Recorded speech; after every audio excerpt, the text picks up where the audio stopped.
ComfyUI just updated the revision to 0.22. I'm only focusing on those models and workflows that can run on our local machines.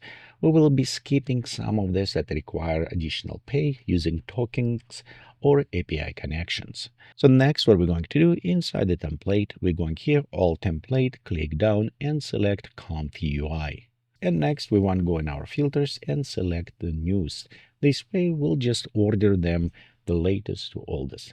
And if we look on this, we have it new stable audio 3, we have it medium and normal bass, Qwen 360 panoramic image. If you was watching my videos before, I done some custom notes that can do exactly the same, but this one with LoRa's, it's much easier and faster how it's work. And also we have it mode panorama. It's when we take one image and converting to the 3D models. It just work very well with this Qwen image. I mean, it's like almost one pack together, so we'll experiment with them. As well below, we have it High Dreams. That was released in 21 versions, but I did not cover, and I want to share with you something about them as well.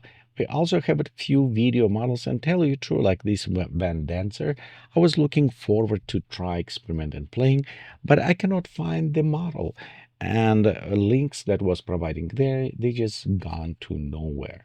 I don't know if they remove it or replace it or update it. If you have it any way to download and try this, give me comments down below so I can go and see if we can work with this. Okay, so let's go ahead and start with our stable audios. And how I say, they have a few models, and I was trying to do several things. I was pushing them as far as I can, see how long song they was creating, and they actually did not bad. They did provide some errors when I was creating, however, it's still finishing. So I don't know, it's some internal errors. The quality, tell you true, it's okayish. It's remind me music was built in about 1990s, you know, these early video games. It does not have complexity and sophistications as other ones.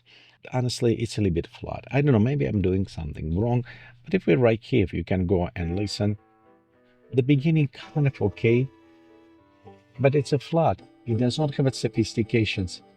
And sometimes these have it on the repeating. And I tried different. I tried from their prompt, I tried from simple prompt, all is different. So they all kind of end up in the same thing. So, and I tried different models as well. They only generate music, they don't generate voice or anything. So maybe okay, maybe try play around, see if it's worked. But personally, nah, it's okay, kind of. Okay, the next what we're going to look, it is on the Qwen. This is those three workflows and models to follow. They're actually very interesting to me. So first, let's go start with our 360 generate. And I done this before because I use it personally. I use 360 for the VR set. I do like kind of create something and look around, and I use it quite a bit in a 3D modeling when you're using for HDRI, like lighting maybe on a background, or using for environmental setup in the video games or other. So it's actually quite a bit useful to create those models, you know, those 360. And they done not bad here. They do them with high quality. The problem is when you start creating it is the bottom need to be properly stretched, because if it's a sphere and when it's going on top, you don't want to have it any top or bottom dots. So this is actually performed not bad. And if we open this model itself and look, you can see they're utilizing normal models. The whole secret is laying here. It's with properly stretching and using their own custom LoRa's. And with the LoRa, it's have some minuses with this, because you always will constrain with what LoRa train on, because it is patching, and the LoRa specifically that work with 360, so they have a little bit more limitations. In this case, I found it generating apartments about this way, kind of not bad. But if you try to do something different, like I was trying, like sci-fi city or anything, it's you know, it's not as good. And if you try to put any people inside, well, we come back to about 3 years ago, you know, when it's creating some creature where hands and legs may grow from weird places. So it's does not do very good job on this. And if we look here, you can see that's utilizing quite a bit nice models. It's using Qwen image. and also clip for LLM. So it's very nice to understand language and actual work, not bad at all. So I think overall it's a very useful, and I say personally, I'm going to use this quite a bit to set up 3D environments inside. Well, and as we render, well, I should save this image for the future use. By the way, my other problem right here, it is resolution. It's quite a bit low resolution to create for this because generally if you think 2K, it's not bad, but this is 360. So if you take and cut this for about small angle to view, we come up to maybe like only 480 pixels per view. It's very, very low.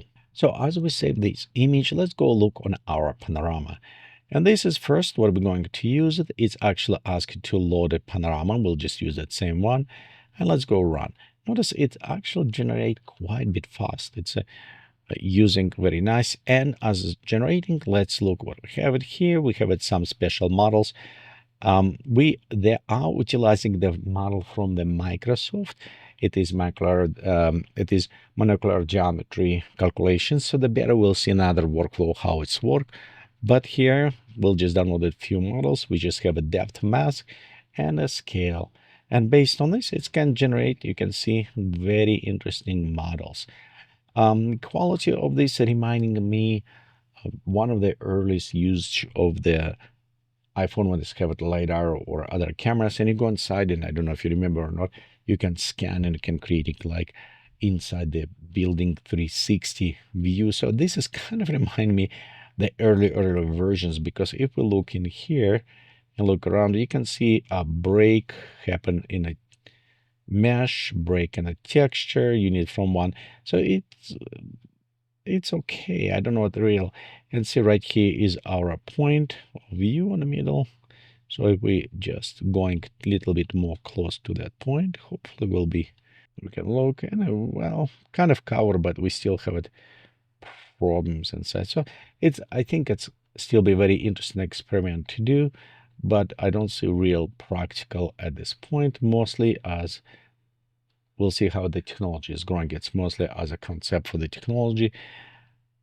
And the same ways, if you remember before, was image to 3D on early stages was kind of look clunky and not all the way there. And look right now, it's producing quite a bit nice model. And by the way, I will drop link down below if you're interested for more 3D image to 3D. It's plenty surfaces. Personally, I do like to use the high items 3D. Again, link down below. And I have quite a bit interesting experiments done with them, including build all these different emblems, build the stamps. Actually, my last video when I utilized and I did this, and I create those stamps that you can use it for wax, or even as we speak about 3D. This is incredible amount of the quality of the models can create. Like right there. So let's just check this dragon. And the reason why I'm showing, I just want to say, remember when it's beginning, and look right now, from one single image, it's creating ultra high resolution of this.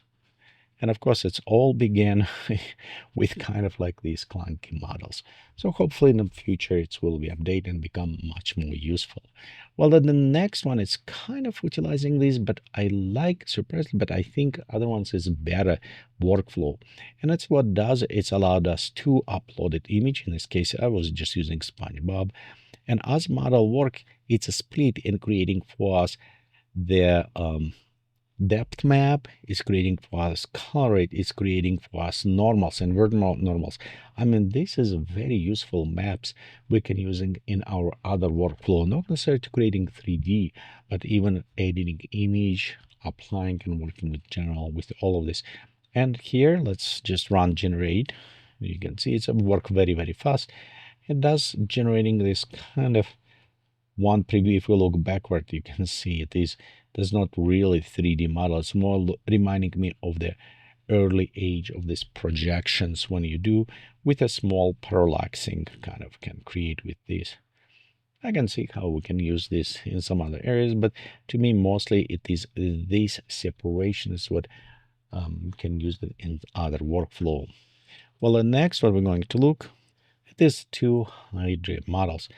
and one is depth and one is a full image. And tell you the truth, the two models, for some reason I have a hard time with one of them. And let me show you, maybe you can help me. The reason is why, because when I use the full model right here, and it's a render okay on single image, as if I enable load my image, it's come up with this kind of grid. And I tried play a little bit around with this. I'm sure if I go a little bit more depth in it, I can find what's wrong with this. But for this video, I just want to show you what has come out of box. It's mean when I open loaded models, start creating, and this is what problem was occurred. So if you know it's some small checkbox or here missing, put this comment in down below under video.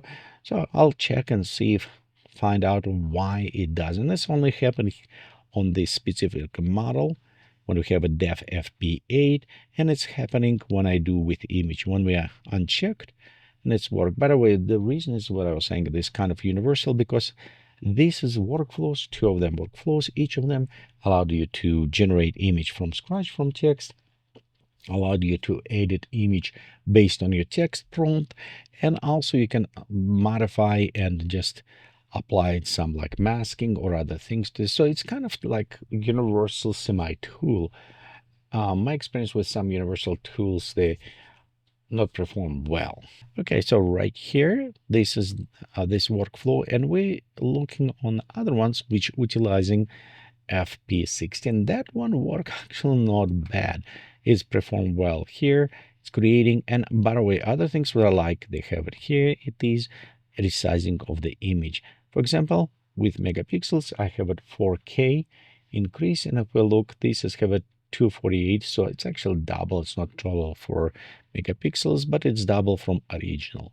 And this is original image, and I just ask, say, make fuzzy fur on this, and actually this is what performs. So they did very good job. It's upscale, it's creating more realistic fur, fuzzy fur what I ask, and this specifically model work very well from creating image from scratches or generating, and work not bad. It's not as fast as, for example, as the image turbo, but again, we speak about turbo versions with 1 steps versus here where we have it a little bit more, but it is performing and create quite a good quality of the images as well. Well, this is all what I want to share with you right now about newest update on ComfyUI. If you have any questions or suggestions, recommendations, please put it down in the comments. Don't forget to subscribe, like, and we'll see you next time. Bye.